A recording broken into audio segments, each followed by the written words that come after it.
activist Bob Njagi was seized from Ematatu by security agents and tortured for a month in captivity. Now, Njagi and his Kenyan colleague Nicholas Oyo have gone missing in Uganda, with court told they are being detained by the military. However, yesterday, Ugandan authorities said they do not know the whereabouts of Njagi. Rather, Njagi is not in their custody. And marriage, not a 50-50 assets affair. Top court rules. So ukiingia pale, kuja na yako ni kuja na yangu. It is not a question of 50-50.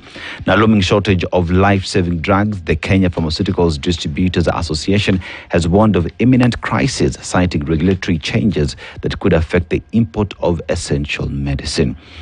And there is a feature story on why Moi picked Uhuru over Raila, Mudavadi, Kalonzo, and Saitoti. Now, in his book, at the radio, former Minister Mazden Madoka writes about his front row seat in the 2002 Moi succession. And members of parliament have set conditions for sale of Kenya Pipeline. Now, if it's privatized, Kenya Pipeline Company will not import or sell petroleum products without approval from the National Assembly. It is a conversation that continues to stir headlines. Let's see just how that will develop. And Kangata's blueprint for wooing investors. What's this magic wand that he has that every investor seems to be going to Murang'a County? That is what we have on the Daily Nation. Kari? Well, let's look at quickly the Star, do or die. Parties rebrand for 2027 political battle. Behind the scenes, they're quietly investing in data-driven campaigns. And then there's a photo of Babu Wino and Johnson Sakaja. Babu's chess game sends Raila and Ruto back to the drawing board. They're looking at how Babu Wino, in this case, is leaving Raila and Ruto scratching their heads. The firebrand MP is raring to vie for Nairobi governor's seat to remove Sakaja. Then there is a story there on experts call for GMOs as animal feed crisis cripples food security. Then Operation Infiltrate, plot to disarm Rigathi ahead of 2027 polls. So fresh details have emerged of a multi-pronged strategy to politically neutralize former Deputy President and DCP boss Rigathi Gachagua ahead of the 2027 general election. The Stars established that the plan entails state infiltration, intimidation, and buyouts of his allies, as well as fielding multiple candidates in Mount Kenya stronghold. Then inside pages, how animal feed crisis is undermining food security, how real-time tracking of wildlife reduces conflict. And we go to the other pages. Dirty cooking energy is pushing up respiratory deaths in Kenya. The state hopes to tame the menace with national LGP growth strategy. And we quickly look at Business Daily front page, how Kenyans wired $426 billion based crypto in a year. So cross-border traders, Kenyans in the diaspora and multinationals are increasingly using stable coins for payments, setting the stage for wider adoption of digital assets in everyday finance in Kenya. Kenya made $426.4 billion worth of transactions in stable coins in the year to June 2024, according to Chain Analysis, a New York-based blockchain data platform that tracks crypto use. So stablecoin is a type of cryptocurrency backed by assets considered reliable, such as the US dollar. And then we go to quickly the inside pages. Fertilizer imports light for second year running. And there's a looming drug crisis as new rules take effect. So the Kenya Pharmaceuticals Distribution Association, KPD, has warned of a potential drug crisis in the country over the next 2 weeks, following regulatory changes that restrict access to thousands of essential medicines. So the crisis is likely to hit patients suffering from diseases like, 1, diabetes, hypertension, heart diseases, as well as HIV/AIDS complications. So KPDA has blamed the new regulations introduced by Pharmacy and Poisons Board, which it says were haphazardly implemented 3 weeks ago. They were all rushed. And I quote, the PPB, in the course of preparing for a World Health Organization audit aimed at elevating Kenya's regulatory authority to maturity level 3 status, reconfigured its medicines importation portal. Hello? While reforms were intended to improve oversight, the outcome has been catastrophic. Over 21,000 essential medicines have been blocked from importation. said KPDA chairperson Kamamia Murichu. So Dr. Murichu said Kenya is 80% reliant on imported medicines, and the disruption is a threat to public health and the Kenyan economy. He warned that drug shortages are imminent and that national stocks of life-saving drugs are projected to run critically low in the coming 2 weeks. Tukome hapo kwa sasa. Hapo ndo tuko. I want to look at this story penned by Dungu Gashane and to understand what former Deputy President Rigathi Gachagua may have been talking about. And since you were in the room, perhaps maybe you can tell us a little bit more. But former Deputy President Rigathi Gachagua has laughed off claims that his popularity is under threat from former President Uhuru Kenyatta's return to politics, describing Uhuru as the past, while asserting himself as the present and the future. Okay, God complex. According to Gachagua, no one, including Uhuru, has the capacity to dictate the political direction of the Mount Kenya region, often referred to as the mountain. He argued that leaders merely align themselves with the electorate's will, not the other way around. Okay, that's interesting. In an interview, of course, on Sunday night, the DCP leader said the region has already decided to form a new political party rather than revive an old one. So it's interesting if in one breath he says that Uhuru is the past, I'm the president, and the future, and then in the next breath goes on to say that a leader is not established by themselves, but by the electorate. So which one is it? Who's the past? Who's the present and future? If you say it's the electorate. Right? The people of the mountain instructed me to form a new party for the mountain people and then invite other Kenyans to join. Okay, form a party for the mountain and then other people can join. All right. There were more than 30 political parties in the mountain. They never told me to revive an old one. So that's the reason why he's not gone back and, buddied up with Uhuru Kenyatta. He maintained that the Mount Kenya region would use the DCP to back a presidential candidate of its choice. Okay, so there's so many confusing lines here that I'm not quite sure. Back a political candidate of its choice, form a party for the mountain, get other people to join. I'm the present, the future, and everything until infinity. But at the same time, it's the electorate who are the ones who are calling the shots. Head spin. I'm already feeling dizzy, and I wasn't even there, Dennis. But I think there's so many contradicting lines here. And then at the end of the day, before that, he had said that, if given the opportunity to be president, there's certain things that he would already do. Yeah. So it sounds to me like he wants to be president. He wants to be going president. To run. Yes. This story of all the mountain said, and people have asked me, and he wants to be president. He wants to be president. Abi? And he says that, after his impeachment, the people told him to go from a party, a vehicle, because in 2022 they had a mistake of jumping on a bus that they did not control pretty much. The reason why he formed the DCP, and that is a people-led initiative. It is not about Gachagua. Okay. That even now, as we talk about the rift between him and Uhuru, it is a movement that is being pushed by the people. Neither him nor Uhuru Kenyatta can stop it. So him is just listening to what he's always said. The people. Now skis at the ground. Okay. Politics is what? Is local. And you know how they say power is taken, it's not given. Not given. Yeah. Yeah, I think it's a strategy. It is. You can read through a lot of these sentiments. Ideally, it's just raising the stakes so that, and Kalonzo has also been doing the same thing.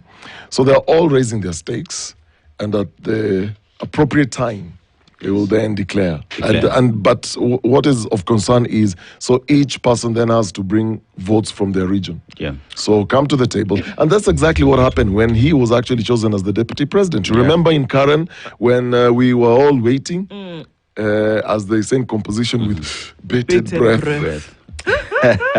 And we were waiting. Then we hear it was Kindiki. Then later it's Gachagua. Then it was not clear. Then the MPs who left. What was going on? Exactly. Horse trading, I'm telling you, at the best. And now you have to ask the question really quickly here, because like Agola is asking, I ask again, that will Gachagua actually able to run as per the law after an impeachment? That's a question. But then also, the law, I keep saying, is a cross between a horse and a donkey. You figure out what that is, because they also say that until you exhaust all possible avenues for appeal, then it still remains. But remember that what the Chief Justice has said time without number, a conviction is a conviction. A sentence is a sentence. In this case, the conviction was that of impeachment and it was upheld by the Senate. So in what place does what happen? Are you still appealing? But even as you appeal, according to the judiciary, that the sentence holds.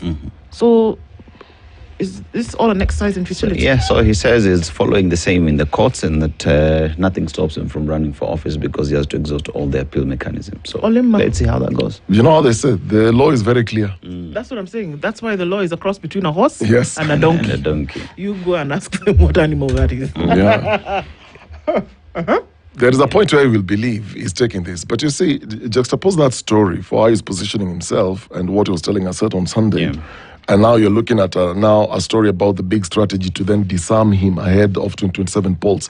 So with or without him being on that ballot as the leader of united opposition, there are already plans. And the story that is actually speaking of signs of the scheme are already playing out in the upcoming by-elections. So they're saying there are 2 DCP aspirants for parliamentary seats have abruptly pulled out at the last minute. Oh, no. With one doing so after visiting President Ruto at State House. Yeah. Oh, no. The move, they say in the story, signals the president's infiltration and apparent resolve to deny the DCP boss competent candidates for various seats. So last week, DCP candidate in the Magarini parliamentary by-election, Furaha Chengo, resigned from the party citing frustrations and lack of transparency.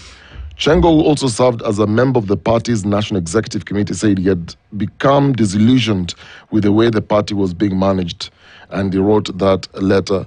And that came shortly after the party's candidate in the Banisa parliamentary by-election, Aidan Kiongozi, withdrew from the November 27 contest. So, you know, the Banisa matter, I asked him about it, and he said that man was talked to, was actually dressed down by the president. I asked for evidence for him to show me if there is anything to that matter. None, because the statement that came from this individual was that there was negotiated democracy, the way they do it up in the northern part of the country, and he agreed to step back. So Gachagua says the president got to him proper. Well, that's actually what they're saying here. Yeah. They're saying that the plan essentially is to infiltrate, intimidate, and buy out all allies or key allies, and fielding multiple candidates in Mount Kenya. So the by-election is, as they say, probably do or die. Do or die. So they will try to really surface. Yes, and to make sure that then he's not very, very popular, because as they always say, by-elections are an indicator of what essentially would happen in an election. But truth be told, there's still a lot. There's still a lot at stake. Yeah. Quite a lot, and it's still time. Yeah. All right. Yeah, so let's look at why faith threw in the towel, eh?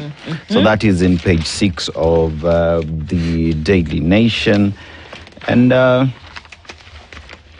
Law Society of Kenya President Faith Odhiambo has resigned as the vice chairperson of a task force on compensation for victims of state excesses.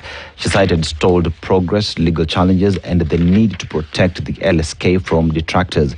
In a statement yesterday, Ms. Odhiambo said her resignation from her position on the panel of experts on compensation of victims of demonstrations and public protest were effective immediately.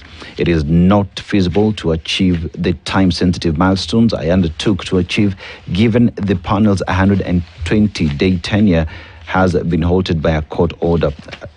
While the clock runs down on the panel's lifetime, victims continue to reach out to me in total frustration over when their request for an audience with the panel will be honored. As resilient as the resolve of the Law Society of Kenya has been in upholding the rule of law throughout Kenya's history, especially in the last 2 years, my oath of office demands I do all it takes to preserve such resilience from any and all adversaries and detractors. So pretty much she's saying, I would have loved to be here, but you look at what the court is saying with regard to the formation of this body, and I'm unable to meet my deadlines. So I can still deliver and achieve through other means and other offices that I hold. Well, that's interesting. So if the thing is to uphold the rights of folks who need to be compensated, I can do it through my positions and not necessarily need to be a part of the panel. Yes. Okay, that's interesting. And there, of course, questions abounding in terms of when this... I actually believe her. You know, there's a comment that I saw somewhere on the internet, and when you look at what this team is meant to do we need that body? No, because you already have established bodies that can do the work. Exactly. You have LSK, which can follow the law. You have the Kenya National Human Rights Commission. You have very many other agencies who can do that. You don't need this body for you to deliver. And there are too many questions that, unfortunately, that I think that the panel is unable to answer. What's enough compensation? Yes. How are you going to decide this person gets compensated over another? Where are the funds going to come from? How far back in compensation are you going to go? Are you going to go to 2007? Then what are you going to go beyond that? Before that, towards Molo clashes, for example, whereby there was extensive use of force by security agencies and by government agencies. How far are you going to go? What's the scope? How far does it spread? How deep does it go? Exactly. You know, someone is also asking about Wagala massacre. Are you going that far? Because those are Kenyans as well who went through, had difficult times in the same country by security agencies. Which is a valid concern. Absolutely. So, and I think that it was, I think we were just bolting. This horse kind of bolted before there was time to apply proper thought to it. Because above and beyond anything, according to the tenets of international humanitarian law, you compensate, you essentially are culpable. You're saying, admitting guilt. Absolutely, that you're guilty in this and that you had a hand to play. So beyond that, just like what our good friend Houghton said yesterday, that you don't just want compensation, you want justice. So was this panel going to ensure the same? So I could tell that he also was conflicted about this particular thing. But there is the aspect of, you look at what this is being done and who is pushing it, and one would say this is just politicizing the matter to save face. There is no good intention in ensuring that we get justice. And that's where the problem is, that the matter of compensation has been politicized. And that in its own self loses credibility. I mean, the whole task force, well, the president constitutionally can actually do that. He can decide to bring together anybody that he so wishes to do any work within whatever the task force. And for this one, because this was a panel of experts, that's what they called it. Yes. For compensations, and it was very clear for victims of protests and the riots. They had 120 days to do this job. But because of the petitions, they have not done anything. Houghton Irongo told us yesterday, we are entering now the third month, and nothing has happened. So it will make sense then for the LSK president to say, look, it doesn't look like this thing will see the light, so just resign. It's not going to work. And I think sometimes, as they say in politics, what tends to happen is, and this is somebody who was telling me this, like, take everything that you read and everything that's happening around the country with a bit of skepticism, and this is how. So you have the president you have the president who has set up this panel of experts, and then people will run to court, and a lot of times there's sponsorship. So it will be, you know what, go to the courts, told this. I'm not saying that's exactly what is happening. You're just reading through what people say and comments. And depending on what kind of task force, then is it investigative in nature? Is it advisory? Is it compensatory? This one was clearly just compensatory, but people are demanding, look, we also want investigations to be done. We want those who did the killings to be brought to book. So there are challenges there. But again, it opened up a whole debate. Wagala massacre victims, there are people who are also saying, look, we also need those people compensated. Let's go all the way to 2007, 2008, post-election violence. We also want those people to be compensated. So we have the 1992. Like, if you want to compensate, you'll go way back. Way back. Well, Maji mechafuka. So that's what they will say. Can I go quickly to this story in The Nation today? The Kenya High Commission in Kampala has asked the Uganda Foreign Ministry to assist in tracing missing individuals. And I can tell you off the bat, right now, there are folks who know where these two gentlemen are. They know where they are, Nicholas Oyo and Bob Njagi. Today, even with all this diplomatic thing going back and forth, they know exactly where they are and waiting to hear when they're going to let them go. That's the truth. That they want to essentially try them in military court, and the question is for what? Remember that Kizza Besigye right now is in civil jail. Quote unquote, not civil jail, in a civilian jail.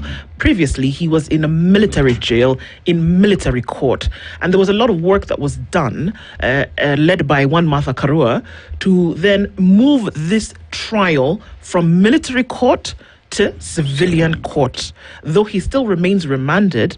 But then there's a reason for that. That the lines around the military court are so brutal that you don't want, therefore, the worst of crimes, essentially. Yeah. Okay? Now, they vanish on the road between rallies at petrol stations or after book launches, seized by armed men in plain clothes, bundled into detention. And what once felt like isolated incidents have turned into a pattern across East Africa. Activists, opposition politicians, and journalists abducted by security agents in Kenya, Uganda, and Tanzania. This pattern, human rights groups warn, is no accident. It is a wave of transborder repression that blurs national boundaries and exposes a growing willingness by government and security services in the region to cooperate quietly or overtly to silence critics and dissidents. And that last line is it. It is to silence dissidents, if it does actually come. It is to silence critics. And you can call it what you want, but if it walks like a duck, if it's got web feet, and if it's got a large bill, I keep saying, it's not a camel, it's a duck. Mm-hmm. So if somebody had something to say and then suddenly they disappear in terms of criticism, you're going to have to ask yourself what that's all about. Did you hear what the Ugandan police spokesman said? Go ahead, and you have 30 seconds. He said, and this is what, you're told, okay, just listen to what somebody is not saying in what they're saying, and you can read the pattern here. So he said, Kenyan activists who came to join a rally in Uganda and are alleged to have disappeared. I am not briefed by police that they have them in our custody. At the moment, I don't have any information to the effect that they are in police custody, nor do I have any information that they are accused by police. If I had, I would volunteer it here without any reservations. I also don't know if it has been reported formally that there are lost persons or missing persons. I don't have that information. I told you. What somebody's not saying in this case is exactly what they're saying. Yes. Sawa. And that's what we're looking for. We pray for their safety and also for their safe return. And those are the things that we contend with every day. Good morning. It's 7:01. No.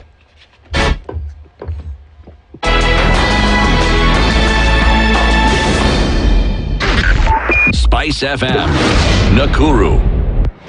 The following takes place from 6 a.m. to 10. This is the Situation Room, the only way to start your day.